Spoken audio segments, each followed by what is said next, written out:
और आम नागरिक को किस हर प्रकार की सुविधा होगी, उसको किसी बात का डर नहीं होगा। इनके शासन में आम आदमी डरता है और अपराधी बेखौफ घूमते हैं। जब कांग्रेस के अंदर बदमाश गुंडों ऐसे लोगों की तादाद बढ़ेगी तो वो दूसरों को सुरक्षा क्या देंगे, इसका आप अंदाजा लगा सकते हो। दोस्तों, सबसे बड़ी समस्या आज दिल्ली के अंदर जो है वो पानी की समस्या है। मैं आपको पानी की समस्या के बारे में बता देता हूँ। पानी की इतनी कमी नहीं है, पर जिस दिल्ली के अंदर 40% पानी रिसाव में चला जाए, लीकेज में चला जाए, वो पानी आप तक कहां पहुंचेगा। जिस दिल्ली के अंदर, आधी दिल्ली के अंदर टैंकरों से पानी पिया जाए, उस दिल्ली को आप पेरिस कहेंगे क्या, या स्लम बना के रख दिए। जिस दिल्ली के अंदर एक मुनक नहर बनी है, मुनक नहर मालूम होगा, उसका हरियाणा ने एक पैसा नहीं दिया, उसका सारा पैसा दिल्ली की सरकार ने दिया है। और दिल्ली सरकार का पैसा आप सबसे टैक्स में वसूला गया है। 440 करोड़ की मुनक नहर इसलिए बनाई गई ताकि कच्ची नहर से पानी के अंदर 30% पानी सोख लेती थी मिट्टी, इसलिए पक्की नहर के अंदर पानी आएगा तो 30% पानी दिल्ली को ज्यादा पहुंचेगा। किंतु हरियाणा में किसकी सरकार है, जोर से बोलो, किसकी सरकार है? केंद्र में किसकी सरकार है? दिल्ली में किसकी सरकार है? जब तीनों सरकार आपकी है तो आप पानी क्यों नहीं लेके आई? जिस दिन बीजेपी का शासन आएगा, हुड्डा साहब के हलक के अंदर से मुनक नहर से पानी लाके द्वारका विधानसभा तक पहुंचा के दिखा देंगे।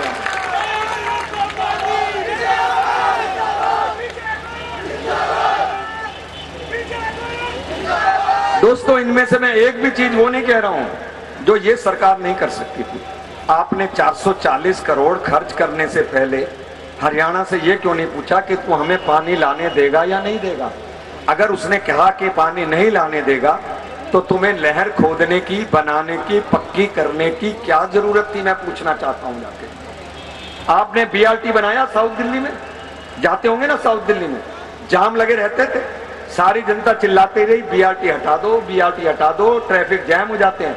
हटाया नहीं। करोड़ों रुपया खर्च करने के बाद अब कहते हैं बीआरटी खत्म, जिस मर्जी लेन से जाओ। वो करोड़ों रुपया किसका खर्च हुआ, मैं आपसे पूछना चाहता हूं।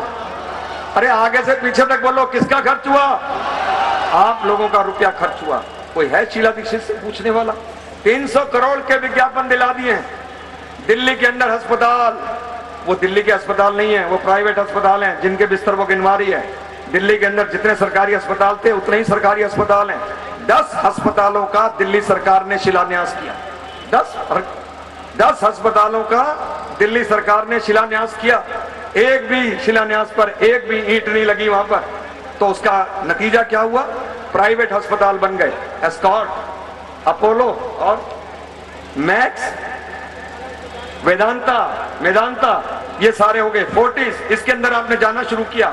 सरकारी अस्पतालों में बिस्तर नहीं है, मरीज हैं, बिस्तर नहीं है, नीचे लोटे हुए हैं, दवाइयां नहीं है, डॉक्टर नहीं है, इंजेक्शनों के ऊपर सीबीआई की इंक्वायरी चल रही है। ऐसा अस्पतालों का यहाँ पर हाल है जाके। और दोस्तों, मैं आपको बताना चाहता हूँ, स्कूलों का हाल देख लीजिए आप, सरकारी स्कूलों का हाल। ये जो सरकारी स्कूल हैं, इसके अंदर बिना पढ़े बच्चों को पास कर देते हैं। मालूम है आपको? जिनके बच्चे सरकारी हों, माँ पूछती है, बेटा 7वीं में पास हो गया?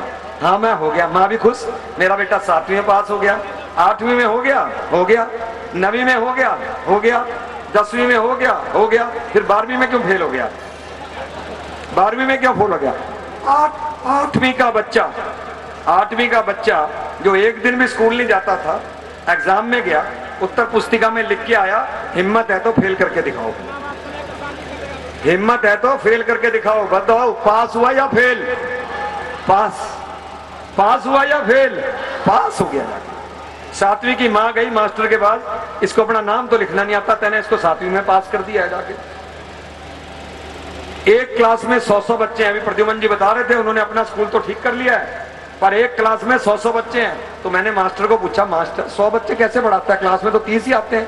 कहते हैं, गोयल साहब बड़ा सिंपल सा तरीका है, 30 बच्चे सोमवार को बुलाता हूँ, 30 मंगल को बुलाता हूँ और 30 बुध को बुलाता हूँ। 30 बुध को बुलाता हूँ। ये कोई एग्जाम? जहां बच्चे बोर्ड का एग्जाम देने जाते हैं ना, दूसरे स्कूल में सेंटर पड़ता है, वहां पीछे पीछे मास्टर भेज देते हैं। समझ आ गई बात को जी?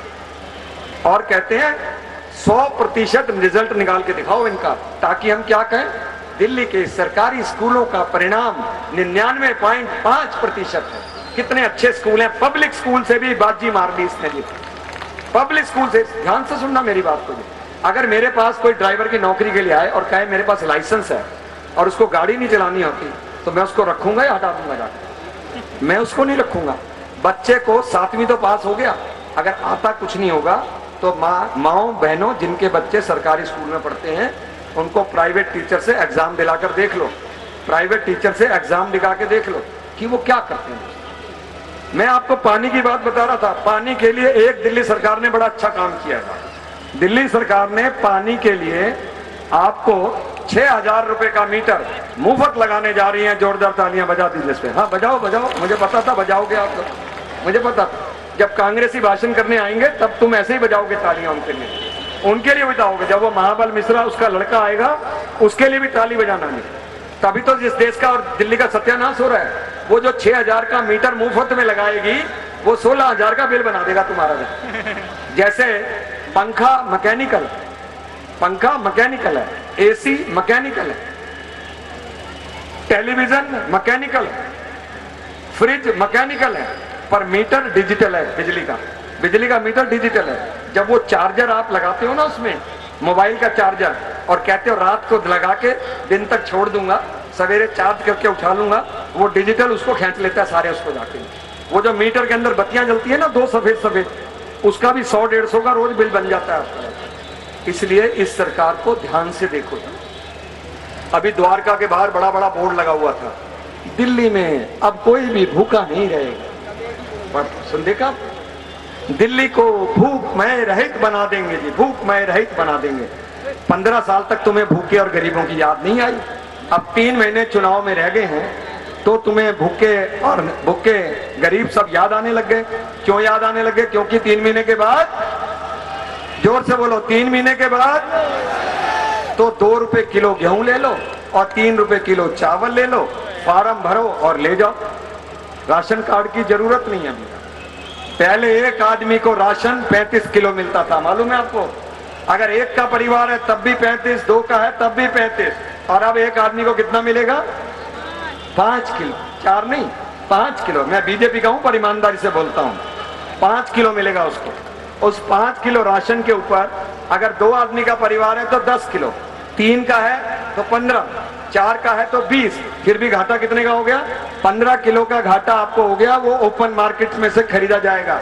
ये 2 रुपए का किलो का गेहूं, 3 रुपए किलो का चावल ब्लैक मार्केट में साथ में बिकेगा। आप लोगों के पल्ले नहीं पड़ेगा, ये बता देता हूं।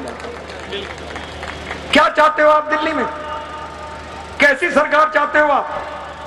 कॉमनवेल्थ गेम्स के 70,000 करोड़ रुपए लूट के ले गए, वो पैसा किसका था? जोर से बोलो, हाथ खड़ा करके, किसका था? 2G के अंदर 1,86,000 करोड़ रुपए लूट गए, वो पैसा किसका था? कोयला के अंदर 1,76,000 करोड़ रुपए लूट गए, वो पैसा किसका था? एक आदमी और था जी, उसको मैंने कहा जी पेट्रोल बड़ा महंगा हो गया है। कहता गोयल साहब पता नहीं आपके लिए कैसे पेट्रोल हो गया, मैं तो पहले भी 1000 का डलवाता था, अब भी 1000 का डलवाता हूं। ये लोगों के सोचने का तरीका है दोस्तों। मैं दोस्तों आप लोगों से अपील करने के लिए आया हूं, अपने चुनाव में वोट को व्यर्थ मत करना, व्यर्थ मत करना। छोटी छोटी पार्टी आ गई हैं, छोटी छोटी पार्टी आ गई हैं, कह रही है जी हम मुख्यमंत्री बनेंगे, सबसे ज्यादा वोट हमको मिल रहे हैं। अरे सीट तो तुम्हें 6 भी नहीं मिल रही, सीट तो तुम्हें 6 भी नहीं मिल रही, तो फिर आपका मुख्यमंत्री बनने की लालसा ज्यादा हो गई।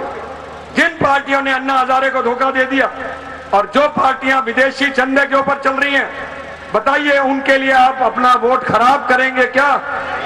हाथ खड़ा करके बोलो, उनके लिए वोट खराब करेंगे क्या?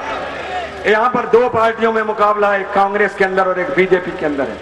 कांग्रेस 15 साल का राज कर चुकी है और बीजेपी अच्छा शासन के लिए संकल्प है।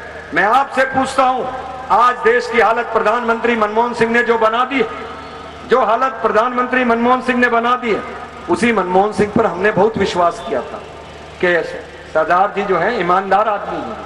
उस ईमानदार आदमी ने सारे भ्रष्टाचारी अपने यहाँ पाल लिए, उस ईमानदारी पे बहुत विश्वास किया था। वैसा ही विश्वास किया था जैसा एक बार वो पाकिस्तान की गायिका है, नाम सुना है आपने? उसका एक गाना है रेशमा का, कौन सा गाना है? लंबा, लंबी जुदाई, लंबी जुदाई उसका गाना है। वो मेरे घर पे आई थी, कह रही थी गोयल साहब एक बार मैं लंदन में गा रही थी, सामने एक आदमी सो रहा था, मैं गा रही थी वो सो रहा था, मैं गा रही थी वो सो रहा था। तो मैंने उसको कहा मैं गा रही हूं तू सो रहा है? कहता है बेबे तू गाई जा, हमें तेरे ऊपर पूरा विश्वास है, तू ठीक ही गाएगी जाके। बेबे ठीक गाएगी। मनमोहन सिंह पे भी पूरा विश्वास किया था। वो जो मनमोहन सिंह है उन्होंने देश को धोखा दे दिया। मेरे निजी रूप से वो दोस्त हैं, मित्र हैं, क्योंकि मैं जब प्रधानमंत्री कार्यालय के अंदर मंत्री था, मिनिस्टर था, तो मैं मनमोहन सिंह जी के पास जाता था। मैंने उनको जाकर ये कहा था प्रधानमंत्री जी आपकी छवि बहुत अच्छी है, किंतु अगर आपने ये भ्रष्टाचार समाप्त नहीं किया तो आपकी छवि खराब हो जाएगी, इसलिए आपको इस भ्रष्टाचार को खत्म करना चाहिए, नहीं तो गद्दी छोड़ देनी चाहिए। किंतु उन्होंने मेरी बात मानी नहीं। आज उस मनमोहन सिंह से लोगों का मन जो है खराब हो चुका है। आज देश की निगाहें सिर्फ एक आदमी पे है कि इस देश को कोई सुधार सकता है, इस देश को कोई तरक्की का नारा दे सकता है, इस देश का कोई विकास करता है, उसका नाम है नरेंद्र मोदी। दोनों हाथ करके नरेंद्र मोदी ने गुजरात में विकास किया। पूरा भारत उनको क्यों चाहता है? इसलिए चाहता है कि नरेंद्र मोदी जो कहता है वो नरेंद्र मोदी जो वो कहता है करता है। एक छोटे से बच्चे को पूछ लो आप जाकर किसको वोट देगा, कहता है इस बार नरेंद्र मोदी को वोट दूंगा। किसको वोट देगा? इस बार नरेंद्र मोदी की बीजेपी की पार्टी को वोट दूंगा। मैं आपसे पूछना चाहता हूं, अगर नरेंद्र मोदी आप लोगों के सामने ये ऐलान कर दे कि मैं आतंकवाद को समाप्त कर दूंगा, बोलो आप विश्वास करोगे या नहीं करोगे? आप उसका विश्वास करेंगे। यही नरेंद्र मोदी अगर ऐलान कर दे कि मैं अयोध्या के अंदर राम मंदिर बना दूंगा, आप उसका विश्वास करोगे या नहीं करोगे? और यही नरेंद्र मोदी अगर ऐलान कर दे कि मैं भ्रष्टाचार को समाप्त कर दूंगा, आपको एक भी पैसा घूस के लिए देना नहीं पड़ेगा, जैसे गुजरात में नहीं देना पड़ता था, आप उसके ऊपर विश्वास करोगे या नहीं करोगे? वो नरेंद्र मोदी 29 तारीख को जापानी पार्क के अंदर 10 बजे आ रहे हैं जाकर। हमारे अनुरोध के ऊपर आ रहे हैं। 5 लाख लोग वहां पर पहुंचेंगे, आपको भी वहां पहुंचना है। परंतु मैं एक बात आपको कहना चाहता हूं, समय से आइएगा, नहीं तो स्थान नहीं पाइएगा। बोलो आओगे नरेंद्र मोदी को सुनने के लिए? मैं दोस्तों आप लोगों से बहुत प्यार करता हूं, इसलिए प्यार करता हूं क्योंकि आप मुझे प्यार करते हैं, मेरी पार्टी को क्या प्यार करते हैं। हम दिल्ली के अंदर एक अच्छा शासन देते हैं, एक अच्छा शासन देना चाहते हैं जहाँ कोई बच्चा भूख से नहीं सोएगा जी। हम जितनी अनाधिकृत कॉलोनियां हैं उनको नियमित ही नहीं करेंगे, उन पे लोन भी मिलेंगे, उनकी रजिस्ट्री भी होगी और उनके नक्शे भी पास करने की जरूरत पड़ी तो नक्शे भी पास होंगे जी। ये अनाधिकृत कॉलोनियों को ये सरकार झूठ बोलती आई है, झूठे प्रोविजनल सर्टिफिकेट देती आई है, आज तक एक भी कॉलोनी नियमित नहीं हुई है। मैं चैलेंज करके कहता हूं, शीला दीक्षित मुझसे कहीं पर भी मुकाबला करके देख लें। हम आएंगे तो गांव और देहात के अंदर धारा 81 और धारा 33 को समाप्त कर देंगे। हम आएंगे तो पूरी दिल्ली के अंदर सीवर की लाइनें डाल देंगे। हम आएंगे तो द्वारका नहीं सारी दिल्ली के अंदर पानी की लाइनें बिछाकर घर घर तक पानी पहुंचा देंगे जाकर। हम आएंगे तो बिजली के दाम 30% कम कर देंगे। हम आएंगे तो जो झुग्गी झोंपड़ी है वहीं पर भी उनको फ्लैट बनाकर दे देंगे। और हम आएंगे तो महिलाओं को सुरक्षा दे देंगे। किंतु मैं ये लड़ाई अकेला नहीं लड़ सकता। मैं चाहता हूं आप मेरे साथ बोलिए, क्या लड़ने को तैयार हो? दोनों हाथ खड़े करके चिल्ला के बोलना, बोलो लड़ने को तैयार हो?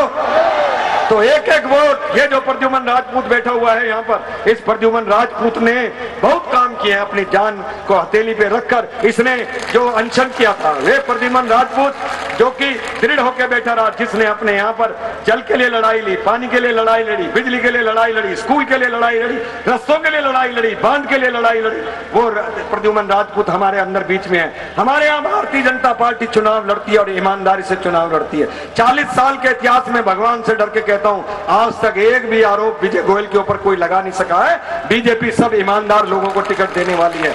इसलिए दोस्तों मैं आप लोगों के बीच में आज ऐलान करके जा रहा हूं, आप में से 24 घंटे विजय गोयल के दरवाजे सबके लिए खुले हैं। किसी को भी कोई अस्पताल में, पुलिस में कोई काम पड़ जाए, डायरेक्ट मेरे को फोन कर सकता है। इसलिए मैं दोस्तों कहता हूं, मैं सूरज होने का दावा नहीं करता, मैं सूरज होने का दावा नहीं करता और मिटाने का अंधकार पृथ्वी से, किंतु मैं एक दिया जरूर हूं। दम से युद्ध करना एकमात्र मेरा लक्ष्य है। हवाएं दुखों की और अंदर तकलीफों की मेरी लौ को डिगा तो सकती हैं लेकिन बुझा नहीं सकती। मेरी लौ को डिगा तो सकती हैं लेकिन बुझा नहीं सकती। मेरे पिता चरतीलाल जी गोयल दिल्ली विधानसभा के अध्यक्ष रहे जब खुराना जी और साहब संजीव मुख्यमंत्री थे। मैं उनका बेटा विजय गोयल 3 बार सांसद बना, प्रधानमंत्री कार्यालय में अटल बिहारी वाजपेयी के साथ मंत्री बना, और आज हम नरेंद्र मोदी को प्रधानमंत्री पद पर देखना चाहते हैं या नहीं चाहते हैं? बताइए बात को जी। हम नरेंद्र मोदी को प्रधानमंत्री देना चाहते हैं। मैं आपकी वोट मांगने नहीं आया, एक एक आप में से सिपाही बनकर घर घर के अंदर जाना, घर घर के अंदर जाना और वोट मांगना।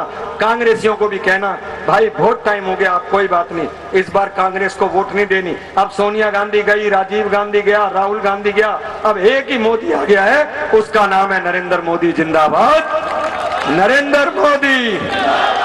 और जोर से चिल्लाओ नरेंद्र मोदी, और जोर से नरेंद्र मोदी। बहुत बहुत धन्यवाद।